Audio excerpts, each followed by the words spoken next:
Assalamualaikum warahmatullahi wabarakatuh. Kembali lagi bersama saya di channel biasa, tidak ada spesialnya, yaitu channel ini kita. Selamat siang, selamat pagi, selamat malam bagi para penonton yang dimanapun kalian berada, nontonnya pada jam berapapun itu. Kali ini di channel saya ini kita kedatangan seorang tamu yang spesial gitu ya, yang akan menjelaskan tentang apa itu PTSL gitu ya. Oke, mungkin lebih, lengkapnya silakan untuk kepada saudara Rizky memperkenalkan dirinya. Bismillahirrahmanirrahim. Assalamualaikum warahmatullahi wabarakatuh. Ya, sebelumnya kenalin nama saya Rizky Subagja. Terima kasih Bung Syafri telah mengundang saya di podcast ini kita ini ya. Yo, Semoga penyampaian materi-materi saya bermanfaat gitu. Di sini amin saya amin. sebagai di sini saya sebagai saya sebagai eh, apa ya? Proyek manajer gitulah. Sepengalaman sama saya gitu. Saya juga selaku mahasiswa juga, saya selaku surveyor juga ya berdasarkan pengalaman lah gitu. Saya akan sharing gitu. Oke, Gimana Bung baik. Syafri? Iya, ini, kebetulan kan waktu take video sebelumnya, di sini channel ini kita kan pernah membahas tentang apa itu SKKNI ya, Mas, gitu kan. Standar kompetensi atau bisa dibilang lebih tepatnya kayak, surat keahlian lah seperti itu bisa dibilang kan, gitu. Nah, Iya betul untuk betul. untuk kali ini, eee apa namanya, di sini tidak akan membahas masalah SKKN ini karena video yang sebelumnya sudah, gitu. Iya iya Sekarang iya.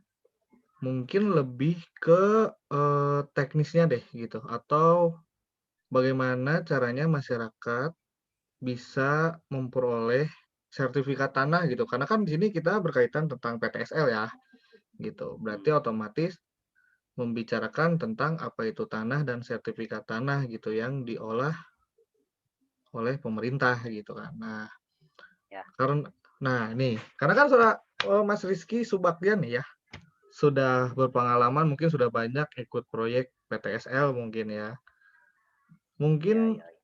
untuk pertanyaan pertama saya nih Mas, Ya bu boleh boleh silakan. saya bertanya ya, Ya.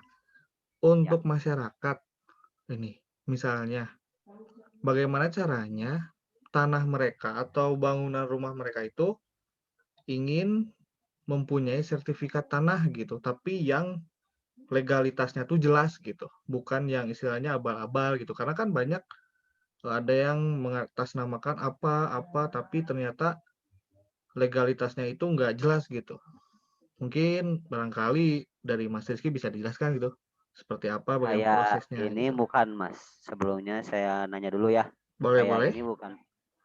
Kayak suratnya tuh belum jelas gitu. Kayak misalkan tanah sengketa atau tanah yang belum bersertifikat seperti itu Ya, pertanyaannya. jadi ya seperti itu. Jadi misalnya, tanah rumah saya nih, belum sertifikat Ya. gitu. Gimana caranya biar bisa dapat sertifikatnya gitu? Oh iya. Sebelumnya itu sebutannya pemohon mungkin ya. Ya, Pemohon bisa dibilang. sertifikat tuh bisa mengajukan nih di program PTSL ini tuh. Jadi pemohon tuh bisa ngajuin itu syaratnya tuh ada kakak, ada KTP, ada NPWP, terus tuh pajak tahunan, pajak pajak apa ya? Duh, saya lupa. Udah lama soalnya ini PTS-nya tidak dilakukan gitu. Oke, Terus tuh ya apa ya? Oh ya, hak guna bangunan tuh, hak pajak hak guna guna bangunan. bangunan tuh ada ya kayak gitu. Para pemohon bisa lah. Oke, berarti untuk para pemohon harus memenuhi syarat tersebut ya. Berarti dari mulai KTP, KK, Ya, NPWP, guna hak bangunan, dan pajak bangunan mungkinnya bisa dibilang seperti itu ya. ya, ya, ya, ya. Nah, Itu berlaku buat administratif di ininya sih. Bung Syafri, buat Di di mananya tuh, Pak? administratif di BPN-nya, buat Oh, di keperluan di BPN-nya. BPN-nya gitu. Ya, biar bisa Berat dipertanggungjawabkan kan. Oh, oke. Berarti biar, diproses dengan jelas juga ya oleh pihak, instansi pemerintah dari BPN tersebut ya? Iya, betul. Baik. Berarti jika kita udah memenuhi syarat seperti itu, bisa langsung daftar ke pihak BPN-nya dong kalau gitu, untuk istilahnya kita ingin mendaftar sertifikat itu dong, bener nggak, Mas? Iya, bisa bisa bisa. Hei, Jadi bisa ini sih, bisa sebagai perorangan, bisa bukan perorangan sih, tapi sekarang bukan sekarang-sekarang, seingat saya gitu ya. Untuk para pemohon tuh biasanya itu tuh mendaftarkannya itu ke apa ya? Ke tingkat pemerintahan setempat gitu, kayak misalkan di kelurahannya, bapak kelurahannya itu bisa mengajukan, atau bahkan di kecamatan gitu. Jadi oh, oke disetujui oke. dulu para sebutannya apa ya? Ya kasarnya kayak Pak Kepala RT, terus tuh Pak Kelurahan, terus tuh kecamatan, Pak ya Pak Camat, kayak gitulah, perlu persetujuan dulu lah Oke. sebelum itu. Berarti memang sebelum ke BPN ada harus yang memang istilahnya disetujui oleh kayak mungkin RT RW, kepala desa gitu kan, Iya, kelurahan, iya. camat berarti ya, Betul, seperti betul, itu. betul. Iya, iya. Nah mungkin, ini Pak mungkin ini Mas pertanyaan selanjutnya, Ya. eee, bagaimana, proses gitu ya, proses saat di lapangan atau bisa dibilang bagaimana caranya, para surveyor atau orang-orang yang terjun ke lapangan untuk mengambil data tersebut gitu? Apakah, eee, tinggal pakai pita ukur aja atau mungkin ada alat khusus gitu? Mungkin bisa lebih dijelaskan gitu, jadi biar lebih mengetahui gitu orang-orang atau masyarakat yang menonton video ini gitu. Mau dijelasin satu-satu ini tuh. Soalnya ini ngeglobal banyak, Mas. Bung Syafri. Ini aja paling Mas, secara rinci aja gitu alatnya, Oh ya, misalnya menggunakan apa gitu, terus, terus metodenya saat pengukuran itu memakai apa gitu kan. Jadi oh iya ya. Saya bisa bantu. agar lebih dirangkum aja gitu, kalau misalnya secara luas mungkin cukup lama juga gitu, karena mungkin lebih banyak kali ya gitu kan. Iya betul. Soalnya Ah, saya ngejelasin dulu mungkin ya, boleh yang boleh. lebih efektif gitu untuk program PTSL ini tuh. Biasanya nih program PTSL tuh banyak metodenya, dan tergantung sikon dan situasi juga gitu. Kayak misalkan di daerah perkotaan nih, di daerah perkotaan tuh ada banyak metodenya tuh. Ada metode terestris. Nah, terestris itu kan banyak nih. Terestris tuh detail situasi bisa, interpolasi bisa, terus tuh apa lagi ya, aduh saya lupa ini. Banyak sih sebenarnya metode-metodenya, cuma yang lebih efektif tuh detail situasi lah. Ilustrasi. Untuk itu tuh berlaku ini ya, berlaku di daerah misalkan di jalan-jalan dalam ruang lingkup kota gitu, kayak misalkan di gang. Kayak misalkan di gang tuh biasanya itu tuh nggak pakai interpolasi. Jadi ya masih metode terestris lah. Untuk daerah lahan terbuka, kayak misalkan kita tuh ngukur sawah nih di lahan Ya, terbuka gitu. Ngukur sawah tuh biasanya pakai metode fotogrametrik. Nah, fotogrametrik. fotogrametrik ini tuh ya dalam ruang lingkup lega lah, besar lah, di daerah Mung terbuka gitu. Ya jadi buat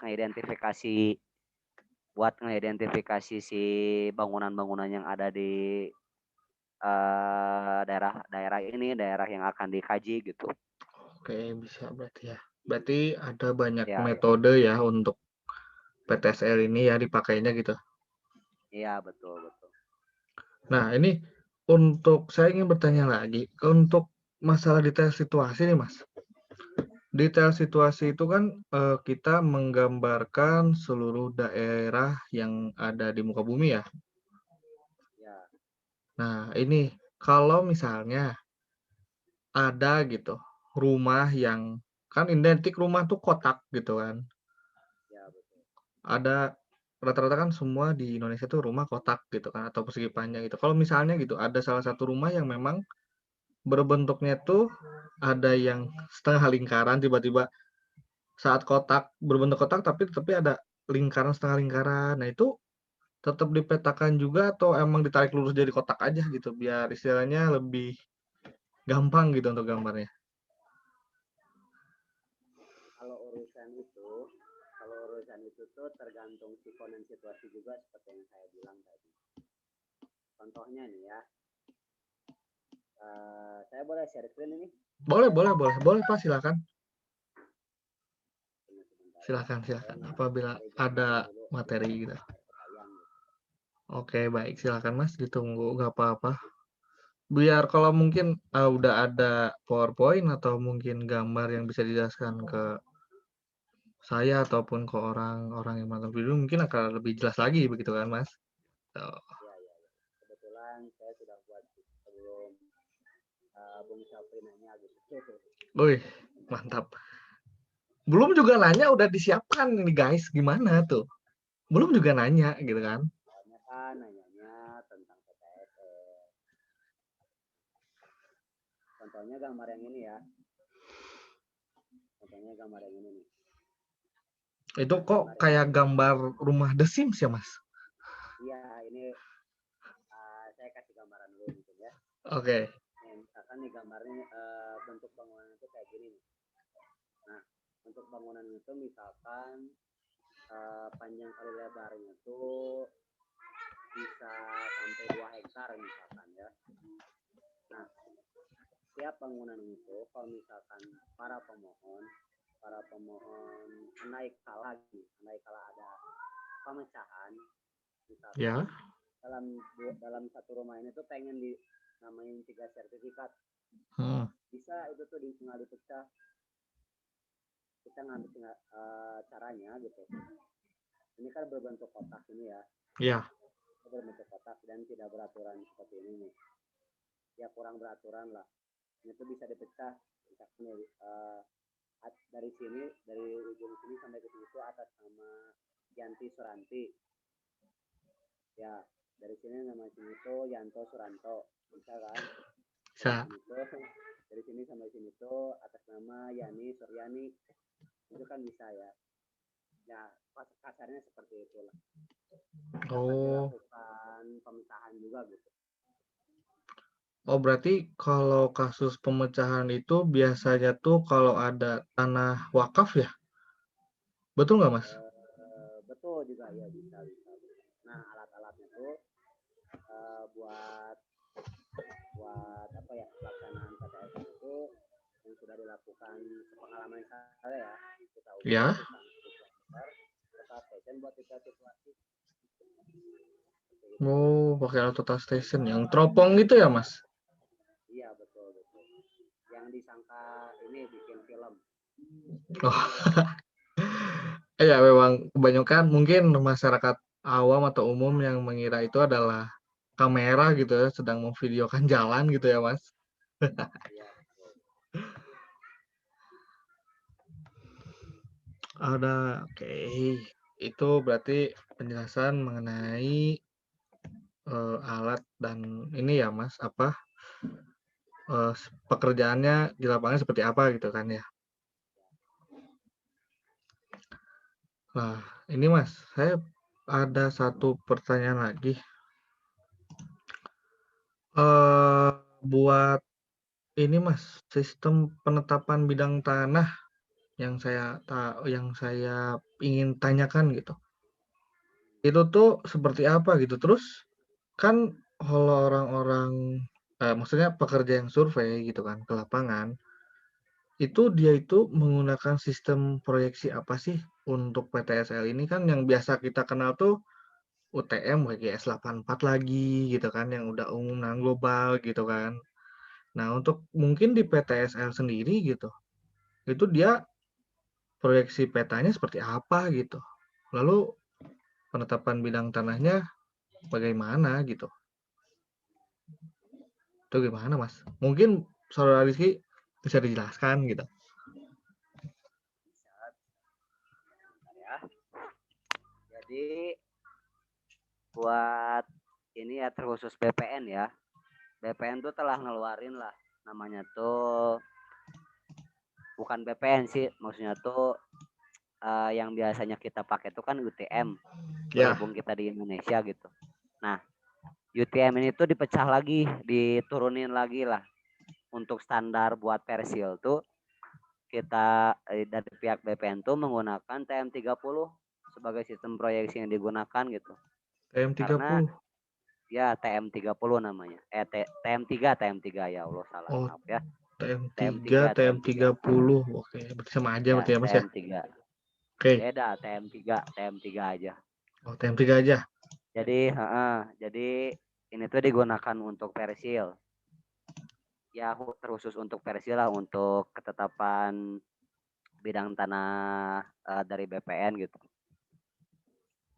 Nah, alasan kenapa harus TM30 gitu?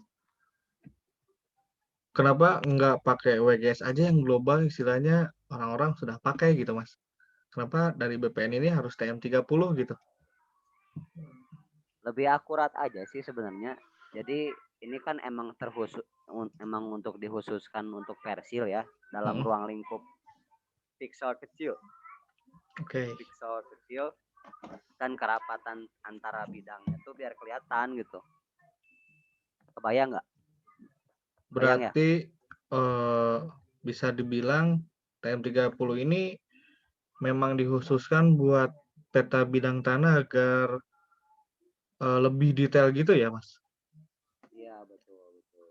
Oh, Jadi detail ke persil sih. oke. Berarti kegunaan TM3 ini memang khusus mungkin untuk proyeksi bidang tanah saja berarti ya, Mas ya? Oke. Nah, kalau penetapannya itu bagaimana ya? Penetapan bidang tanahnya? Untuk penetapan bidang tanah, saya izin searching lagi mungkin ya. Oh, boleh, boleh, boleh. Silahkan Mas, nggak apa-apa, share aja bebas di sini, silahkan saja, biar masyarakat lebih mengenal gitu kan. Jadi tidak ada tanda tanya apa mungkin yang mereka ingin tanyakan, ternyata sudah dijawab di video ini gitu. Saya searching gambar yang tadi lagi deh. Boleh, boleh, boleh.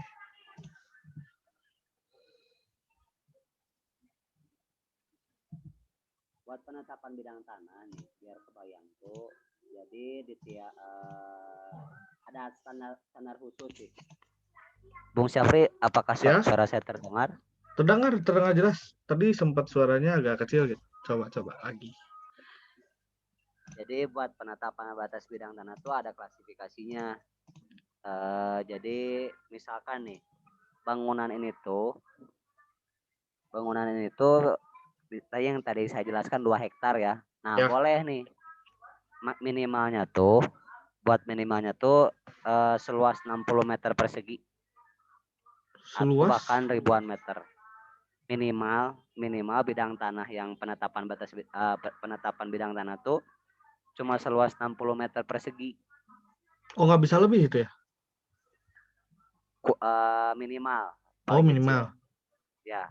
Ini kan yang tadi yang saya yang jelasin tadi ini tuh 2 hektar ya lebih Ya, dari ribu meter lah, benar tidak? betul, betul, betul. Terus buat bidang tanah ini tuh para pemohon nih harus udah tahu nih batas-batas bidang tanahnya tuh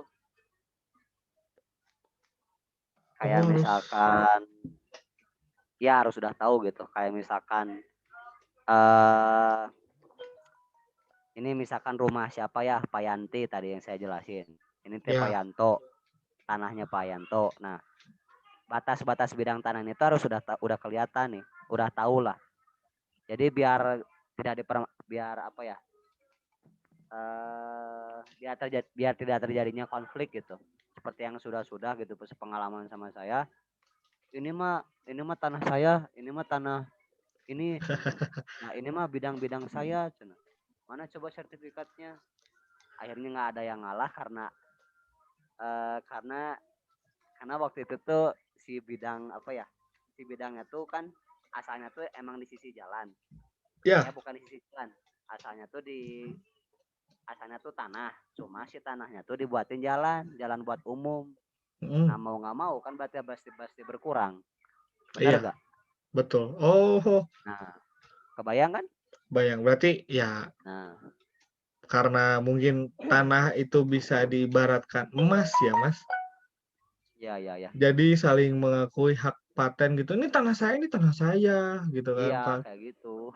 Sampai ada konflik mungkin konflik saudara gitu kan, perang saudara, perang dingin gitu ya. Wah, Aduh, sampai perang dunia kedua bahkan walah. kejam sekali ini Ya. dunia pertanahan gitu ya. Terus ada juga sih, jadi berlaku untuk para surveyornya ya. Berlaku para surveyornya tuh biasanya masang batas bidang tanahnya tuh ada berupa pipa besi, pipa paralon, kayu besi, terus tugu dari beton, kayu, ya banyak beragam macam lah buat si itu berlaku untuk di ini ya, berlaku misalkan di daerah terbuka gitu. Kayak kita kan harus pakai apa lagi nih gitu kan buat ngebatasin si bidang tanahnya gitu, buat nandain lah kayak gitu. Oh, jadi biar mungkin para surveyor nggak bingung gitu ya. Pak tanah pun misalnya buat orang yang mempunyai tanah gitu kan, harus tahu patoknya juga gitu ya. Kalau enggak mungkin pusing juga gitu kan, saling berdebat gitu kan, perang Asli saudara. banyaknya tuh kalau misalkan yang tanah-tanah yang ini ya, tanah-tanah sengketa kayak gitu, Ya, saya kadang pusing itu ngeladeninnya, aduh. keras kepala sekali ya. Pak Ya, kekeh atau ya Mas bahasa Sundanya mah. heras-heras bahasa Sunda nama. Kayak gitu. Aduh, emang kejam sih ini ya dunia pertanahan tuh gitu. Di mana saling mengakui padahal bukan tanah mereka tapi diakui. Aduh, bingung saya ini Indonesia. Ya. Ah, ini Mas. Kalau kan dalam bidang PTSL ini kalau nggak salah tuh apa ya namanya? Ada Apa orang-orang tuh? yang ditugaskan untuk kayak kan pertama tadi berbicara soal surveyor ya gitu kan. Nah, selain surveyor tuh eh, siapa aja sih yang ditugaskan gitu? Mungkin kan tadi kita ngebahas masalah surveyor kan yang ditugaskan ke lapangan tuh. Nah, mungkin ada barangkali ada orang lain gitu yang mengurus selain saat surveinya aja kayak mungkin administrasinya atau Ya. perizinannya gitu itu kira-kira siapa ya gitu kan? Jadi si petugas pelaksana buat PTSL ini tuh terbagi beberapa tiga deh, terbagi beberapa tiga lah. Terus buat pengukuran pemetaan bidang tanahnya ya. Jadi ada panitia adjudikasi lah buat percepatan satuan tugas nama tuh Satgas. Satgas. Nah, yang pertama tuh petugas ukur khususnya dari BPN langsung ya, kayak karyawan BPN-nya gitu. Itu tuh Ya, biasanya yang ngurus administrasi dan sampai ke namanya tuh tim yuridis dari pihak BPN-nya. Terus oke. tuh ada KJSKB namanya tuh, Kantor Jasa Surveyor Kadastra Berlisensi. Itu tuh yang apa ya? Kalau kasarnya di dunia proyekan tuh namanya tuh eh apa ya? Yang kerja sama-sama ini, yang kerja sama BPN. PT Duh, apa ya tuh SKB. namanya tuh? Bentar. Ya, yang punya yang punya tendernya, yang punya Oh, tender si itunya, yang punya tender si proyeknya. Terus oke ada oke oke. SKB. SKB itu ya surveyor kadastra berlisensi, terus ada asisten kadastra Ada. berlisensi. Nah, itu yang ngebantu sebagai surveyornya gitu, sebagai asisten lah, kayak gitu. Oke. Jadi emang khusus sih, Berarti emang banyak ada ya? peruntukannya gitu. Iya banyak banyak personil juga yang dilakukan buat si PTSL ini. Soalnya kan ini anggarannya gede banget, Bung Sabri. Wah, Tiap oh, ada, iya bener. Tiap ada misalkan ada dari pemerintahan di Sumedang nih misalkan ya, itu kan masih banyak tanah-tanah yang kosong dan tanah-tanah yang mungkin belum belum bersertifikat ya. tuh. Seperti yang kemarin saya telah lakukan gitu. Kebetulan saya kerja di sana gitu sebagai proyek manajer juga di sana gitu. Nah, jadi di sana tuh banyak gitu sertifikat yang belum dibikin. Mm, Nah, kebetulan si pihak pemerintah dari sana tuh pengen dibuat pengen di apa ya? buatkan. Ada pengajuan sertifikat, iya namanya tuh. Nah, anggarannya tuh bisa sampai 400 juta, 200 juta. Wah, Itu itu gede banget lah. Itu dalam ruang lingkup kota dalam ruang atau lingkup kabupaten? kabupaten yang kemarin tuh. Wah, Bahkan lebih lah. Kurang detailnya saya kurang tahu sih. Itu kan soalnya atasan saya lagi gitu. Saya sebagai asisten dari atasan itu.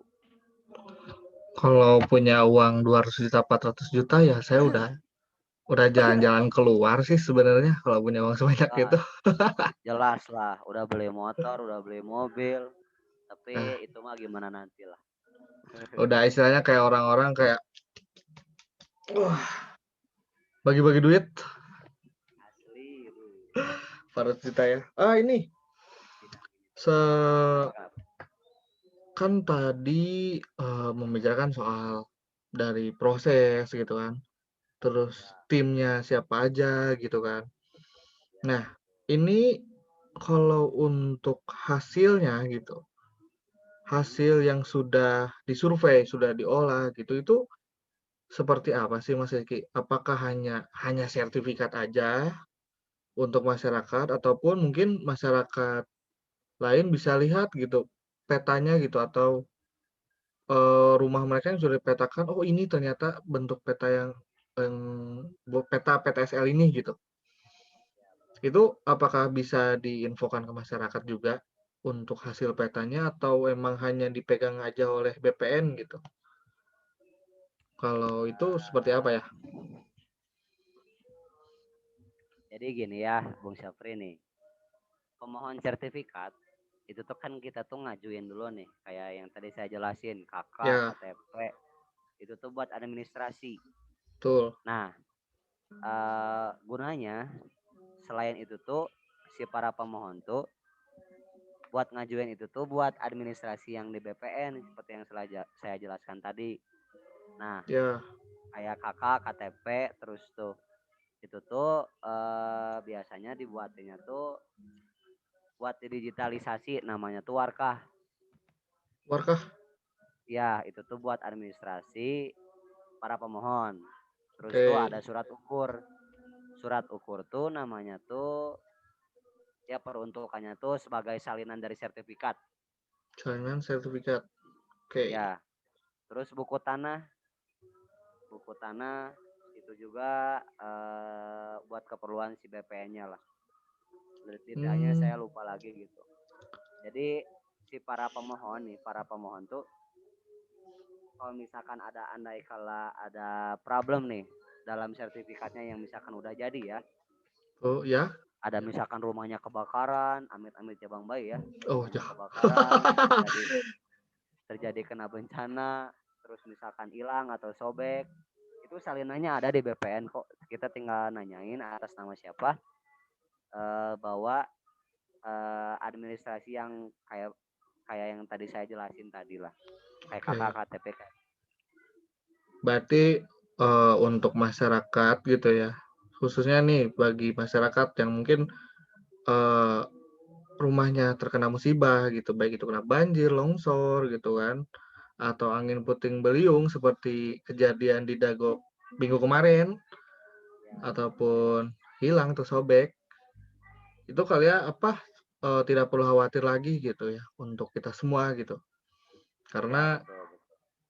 tadi sudah dijelaskan gitu oleh Mas Rizky bahwa sertifikat yang sudah kita pegang apabila hilang, itu kita tinggal minta ke BPN lagi secara gratis gitu kan, hanya tinggal minta dan bawa Betul. administrasi saja gitu, dan itu pun mungkin Sel- prosesnya cepat gitu. Selain itu juga ya Bung Syafri nih, selain itu juga dari pihak BPN tuh kita tuh udah ngedigitalisasi loh. Digitalisasi berarti udah dikomputerkan Oh, seperti itu bukan, Mas? iya betul sudah. Dalam era digital seperti sekarang itu emang udah dibuat digitalisasi. Soalnya kan udah nggak zaman lah sekarang kertas-kertasan gitu kan, kertas Ya, kuning bau, aduh. Makanya dari soalnya pihak BPN itu kadang biasanya didigitalisasikan ke KKP namanya tuh, KP, dimasukin ya, mhm, dimasukin ke KKP basis BPN. data dari BPN sendiri ya itu. Oke. Saya kira tuh hanya kan kalau yang saya tahu gitu kan, zaman dulu Ya, kan hanya ditulis kertas gitu kan, digambarkan di kertas udah jadi gitu dan biasanya kadang kan suka hilang gitu kan, kalau nggak sobek gitu kan. Terus ya, ya, kalau ya. nggak gambarnya hilang kayak gitu kan. Biasanya kayak gitu sih yang saya tahu kalau zaman dulu seperti itu. Maka banyak sekali mungkin masyarakat yang sekarang kehilangan sertifikat mereka dan tidak ada salinannya mungkin gara-gara sistem kertas tersebut. Mungkin tuh zaman dahulu ya, beda dengan zaman era digital di kita gitu kan. Ini saya tuh masih bertanya, yang saya satu yang masih bingungkan Kenapa tuh? untuk metode fotogrametrik tadi gitu kan. Kan kalau untuk daerah perkotaan kan kita tadi dijelaskan oleh Mas Rizky itu kan pakainya detail situasi gitu kan. Itu kan mungkin lebih cepat, lebih efektif gitu dan lebih detail gitu menggambarkan petanya gitu. Nah, ini untuk fotogrametrik gitu ya, Mas. Ini tuh yang saya tahu itu kan hanya ya udah gitu, hanya foto aja, udah jadi aja kan gitu. Jepret gitu. Ya, hanya seperti itu kan, hanya jepret sini, jepret sana jadi foto kan gitu. Nah, itu eh lebih jelasnya gimana ya untuk metode fotogrametrik gitu kan? Karena tadi kan sempat disinggung juga oleh Mas Rizky gitu. Fotogrametrik itu kayak untuk bidangnya yang cukup luas gitu kan. Nah, itu mungkin bisa lebih dijelaskan kembali gitu, Mas. Bagaimana caranya gitu. Kita mungkin jadi sebagai surveyor ya. Ya, kalau untuk fotogrametrik gitu kan. Metode fotogrametrik itu Sebagai gitu. surveyornya mungkin ya kita sebagai pelaksana ukurnya ya. Ya, Yang ditanyain itu kan. ya betul. Jadi ada sih alat perlengkapan khusus tuh. Yang pertama tuh ada peta foto skala, itu tuh 1:1500 foto skala, 1:1000, 1:1000. Itu tuh blow up atau peta foto lah. Terus tuh ada meteran bisa ukur buat pengecekan validasi suhu bidang tadi. Itu ada jarum trik buat netapin batasnya. Mohon maaf, Mas. Suaranya Ya gimana? agak kecil. Nah, itu. Oh iya, iya. Suaranya kecil, jadi nggak terdengar sama sekali gitu. Saya jelasin lagi dari awal mungkin ya. Boleh. Nggak apa-apa. Biar lebih jelas aja. Jadi kita sebagai surveyor nih ada peta foto skala. Peta foto skalanya itu biasanya 1:2500 atau 1:5000, 1:1500, 1:1000. Terus 1:1000. tuh ada meteran pita ukur. Terus tuh ada buat batas bidang tanahnya tuh kita pakai jarum prik namanya tuh. Itu di Terus tuh petanya ada atau gimana? Jarum prik itu tuh. enggak, itu tuh buat di ininya. Jadi meteran sama jarum priknya tuh buat dicek ke validasi lapangannya. Oh, saya kira tuh kayak jarum pentul Jadi gitu loh. Tempel aja di peta, cus, eh cus gitu kan. bukan. Beda. Mungkin Oke. orang awam mikirnya kayak gitu ya. Iya, saya Bukan, bikinnya kayak gitu. bukan. Jadi eh si citra apa ya? Ini misalkan si pesawatnya nih, Ya, citra foto udara nih. Jepret. Habis itu tuh kan udah kelihatan nih ketinggian dari ketinggian dari si bidang tanah sama ke si foto udaranya tuh udah kelihatan, udah Ya. tahu lah. Nah, untuk pengecekan validasi lapangannya tuh kita pakai meteran sama pita ukur sama jarum prik yang buat batas bidang tanahnya. Terus tuh Oh, para lalu? surveyor nih, para surveyor tuh bawa formulir gambar ukur. Kayak formulir gambar ukur tuh ya sebagai formulir lah. Kayak misalkan kita nulis ujian, apa aja yang harus diisi. Kayak nama, terus tuh NIB namanya tuh nomor induk bangunan. Nah, nomor induk bangunan itu perlu diperlukan juga gitu sebagai identitas dari pemohon. Kebayang nggak, Bu Syafri? Berarti untuk nomor NIB ya, untuk nomor tuh berarti digambarkannya itu saat langsung turun ke lapangan ya, misalnya, oh ini bangunan 1 gitu, ditandain 1, begitu bukan? Ya, ya, Oke. ya betul kayak gitu. Itu tuh mau dari metode fotogrametrik atau traceris juga pelaksananya kayak gitu sih, surveyor tuh kayak gitu sih. Berarti semua dikasih NIB ya, nomor gitu kan? Iya, ya betul betul betul. Oke, Saya baik. kasih gambar deh, kayaknya ada nih. Oh ya mungkin Tunggu bisa sebentar ya. agar lebih jelas lagi gitu buat para penonton setia saya gitu kan. Jadi banyak fansnya, wow, wow, wow, wow, kan. Jadi, Ya banget kayaknya nih Mas.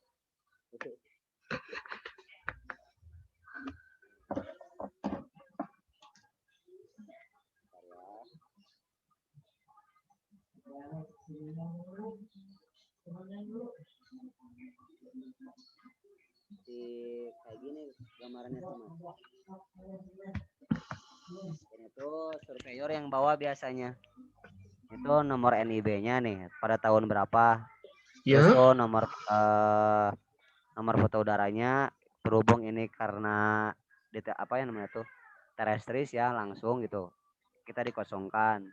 Desa, kelurahan, kecamatan, pemohonnya siapa, alamatnya di mana. Terus tuh batas utara, timur, selatan, baratnya siapa aja. Nah, sketsa lokasinya seperti ini. Kayak gitu, Bung Sapri.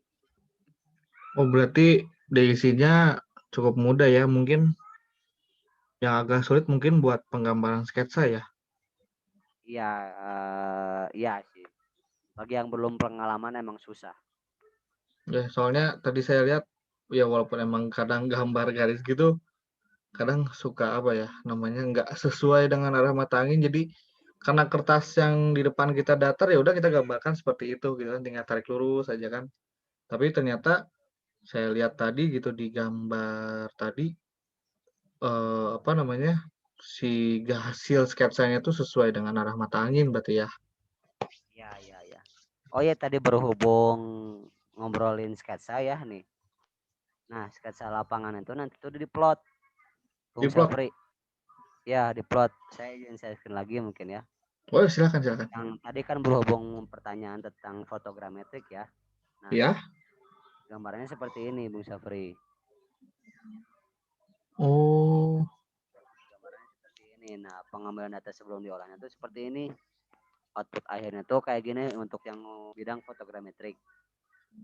Nah, ini misalkan dalam ruang lingkup desa ya. Secara keseluruhan kalau misalkan dalam tingkat kelurahan seperti ini. Nah, oh, ini hasil fotogrametrik ya? Foto udara ya, Mas? ya betul betul. Hasilnya tuh seperti ini. Emang agak global juga kan, agak berbeda. Oh, oke oke. Nah, ini tuh diplot ke AutoCAD, Bung Syafri. Oh, dari AutoCAD hasil 3D. Ya, bidang dua dimensinya gitu. Dari hasil pengolahan tuh, ya pengolahannya menggunakan AutoCAD, diplotnya tuh di sini nih. Kayak ini legenda, aduh ini kurang jelas. ya nggak apa-apa, Mas. Ya kelihatan Soalnya lah, kita, ada gambaran mungkin ya. nah udah ada gambar bahwa untuk hasil peta fotogrametrik oh seperti ini gitu kan, kayak gitu. Waduh, mungkin sudah cukup sekian kali ya, Mas Rizky, atas pertanyaan saya sudah dijawab semua. Atau mungkin barangkali mungkin ya dari para fans saya ini mungkin ada pertanyaan yang ingin tanyakan lagi ya mungkin. Saya lihat Ya, dulu sebentar ya. silakan. Mungkin dari komenan kemarin gitu kan ada yang ingin menanyakan lagi gitu kan.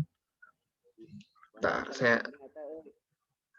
alhamdulillah gitu kan banyak yang menonton, banyak yang bertanya ini gitu ya.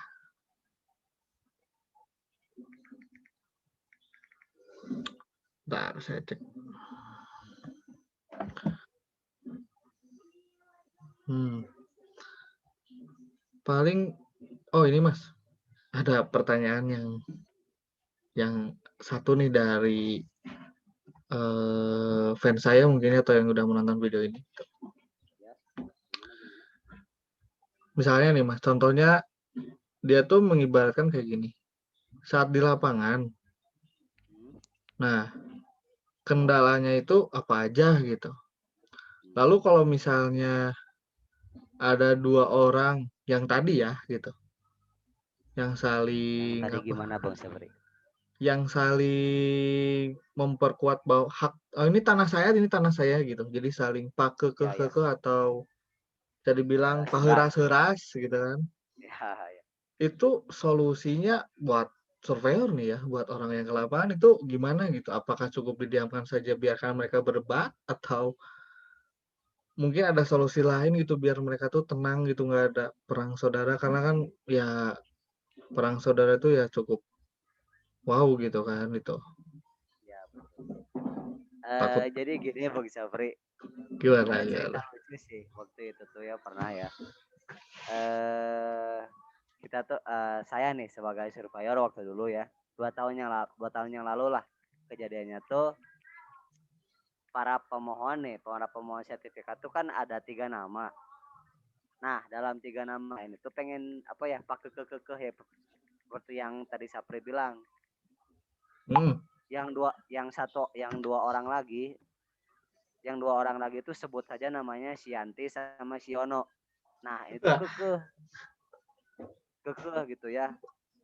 Padahal cuma padahal cuma 200 meter gitu. 200 meter nggak ada yang mau ngalah. 200 meter loh, kecil kan.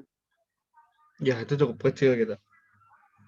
200 meter, aduh ini 200 meter ya Allah, maaf. Padahal cuma 1 meter, padahal cuma 1 meter, padahal cuma 1 meter tuh mereka tuh nggak mau kekeh gitu, nggak mau ngalah gitu, nggak mau ngalah. Nah, yang satu orang lagi mau udah nggak ngepermasalahin karena mungkin dia mikirnya ke agama mungkin ya, Jadi ya takut udahlah gitu kan. takut apa namanya tuh, urusan tanah mah kan ya orang-orang tua dulu mah kayak gitu kan, Ya. maksudnya tuh takut matak gitulah bahasa Sundanya mah gitu.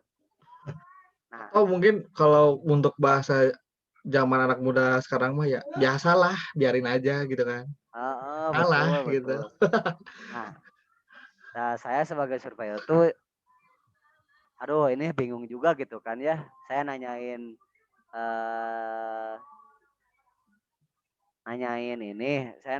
ke atasan saya ya. Saya nanyain ke atasan saya.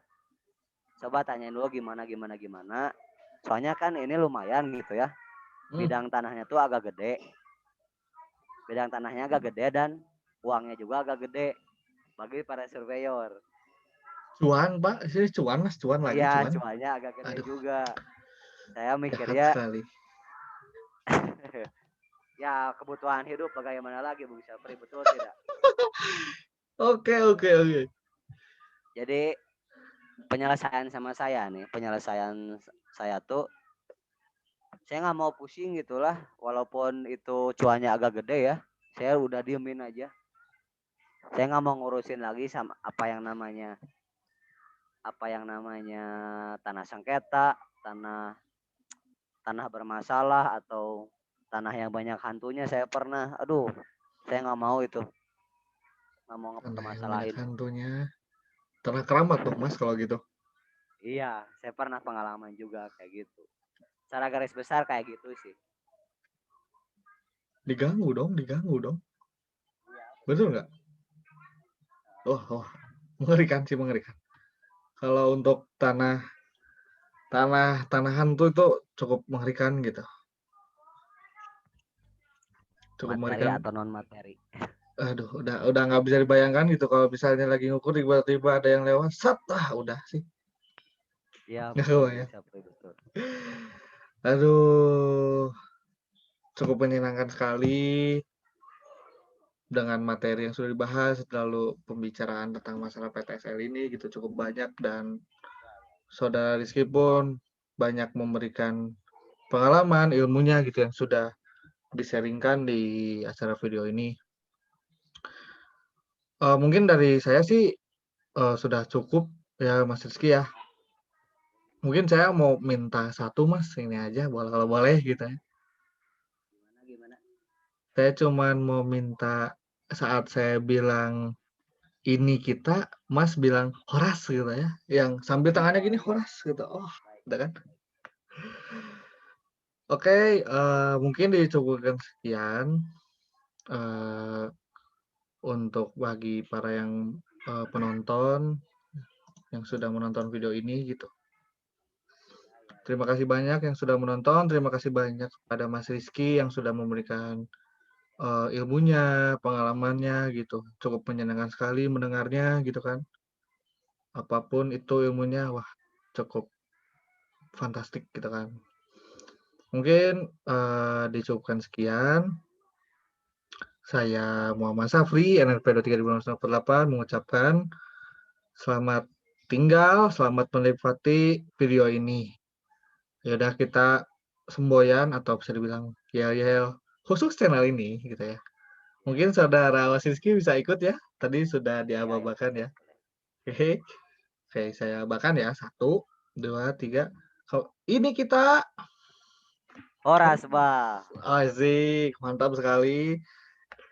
Oke, cukup sekian. Bagi yang ingin nonton, selamat menikmati and enjoy. Dan tunggu next video dari saya buat podcast minggu depan. Oke. Terima kasih Bung Syafri. Oke, terima kasih banyak Mas Rizky ya.